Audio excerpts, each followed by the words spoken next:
Assalamualaikum warahmatullahi wabarakatuh.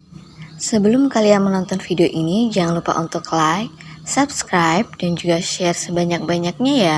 Nama Folia Vendere NPM 5021105, kelas 4C, mata kuliah telaah kurikulum, dosen pengampu Cahyo Dwi Andita MPD. Model, struktur, dan integrasi pengembangan kurikulum mencakup 1. Model pengembangan kurikulum, 2. Model integrasi kurikulum, 3. Struktur kurikulum sekolah dasar. 1. Model pengembangan kurikulum. Model pengembangan kurikulum adalah pola atau pedoman yang bisa dijadikan acuan untuk mengembangkan suatu kurikulum. A. Model Taylor.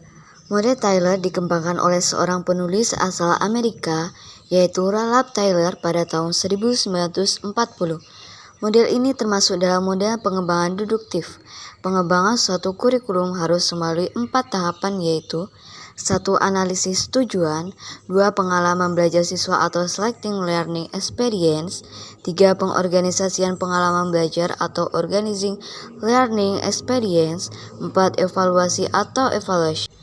B. Model Taba. Model Taba dikembangkan oleh pendidik asal Estonia, yaitu Hilda Taba pada tahun 1962. Menurut Taba, pengembangan suatu kurikulum harus melalui 5 tahapan, yaitu 1. Melakukan eksperimen, 2. Melakukan uji pada unit eksperimen, 3. Perbaikan atau revisi dan konsolidasi, 4. Mengembangkan keseluruhan kerangka kurikulum, 5. Penerapan kurikulum. C. Model Rogers. Model Rogers dikembangkan oleh seorang psikolog Amerika, yaitu Charles Ransom Rogers. Menurut Rogers, pengembangan kurikulum harus mengacu pada tahapan 1. Pemilihan target, 2. Pengalaman baru, 3. Mengembangkan kelompok intensif, 4. Melibatkan peran orang tua dalam membentuk pengalaman intensif di rumah atau di luar sekolah. D. Model Bacham. Model ini dikembangkan oleh ilmuwan asal Amerika, yaitu J.J. Bacham. Pengembangan kurikulum harus mengacu pada 5 tahapan, yaitu 1. Menentukan cakupan wilayah, 2. Menentukan pihak-pihak yang terlibat di dalamnya, 3. Organisasi dan prosedur pengembangan, 4. Implementasi dan penerapan kurikulum. E. Model Arich-Lewy. Tahapan pengembangan kurikulum menurut model Arich-Lewy yaitu 1. Merumuskan tujuan, 2. Perencanaan kurikulum, 3. Uji coba rencana kurikulum, 4. Uji lapangan, 5. Implementasi atau penerapan kurikulum. 2. Model integrasi kurikulum. A. Model fragment. Model ini merupakan model penggalan, yaitu memandang kurikulum dalam penggalan-penggalan mata pelajaran terpisah, yaitu matematika, sains, bahasa, dan ilmu sosial. Model fragment merupakan pengaturan kurikulum tradisional yang menentukan disiplin ilmu terpisah dan berbeda. Artinya, model ini memisahkan pelajaran yang satu dengan yang lain baik waktu maupun pelaksanaannya. B. Model connect. Memandang mata pelajaran dengan menggunakan kaca pembesar atau opera glass yang menyediakan secara detail seluk-beluk dan interaksi dalam suatu mata pelajaran. C. Model nested atau model sarang. Memandang kurikulum dari 3 dimensi kaca baca, sasaran dimensi ganda dari pembelajaran. Tujuan pembelajaran tidak hanya pada mata pelajaran semata, namun ada beberapa pengetahuan atau keterampilan yang dikuasai. D. Model squint.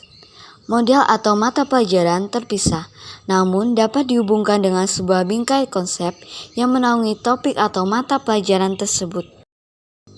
E. Model shared. Menghubungkan 2 mata pelajaran secara bersama untuk melihat sebuah keterhubungan antara 2 mata pelajaran di organisasi, sehingga dapat dilakukan proses pembelajaran secara bersama-sama. F. Model Webet. Model pembelajaran dalam pembekalan terpadu yang paling kompleks, karena dalam suatu pembahasan terdapat beberapa bahasan atau inti dari materi lain yang berkaitan. G. Model Threaded. Model ini menggabungkan keterampilan berpikir, keterampilan sosial, keterampilan belajar pengolahan grafik, teknologi, dan pendekatan kecerdasan ganda. H. Model Integrate. Topik interdisiplin atau antar mata pelajaran ditata kembali di antara konsep yang sama atau mirip, munculnya pola dan rancangan. E. Model immersive. Pembelajaran sedikit atau sama sekali tidak ada intervensi atau bantuan dari pihak luar. J. Model network. Menciptakan dimensi dengan pengarahan ganda terhadap fokus dengan menggunakan berbagai cara eksplorasi dan eksplanasi. 3. Struktur kurikulum sekolah dasar. Struktur kurikulum sekolah dasar dibagi menjadi 3 fase. Fase A untuk kelas 1 dan kelas 2, fase B untuk kelas 3 dan 4, fase C untuk kelas 5 dan 6. Proporsi beban belajar pada jenjang sekolah dasar dibagi menjadi 2, yaitu 1. Pembelajaran intrakurikuler, 2. Proyek penguatan profil belajar Pancasila yang dialokasikan sekitar 20% beban belajar per tahun.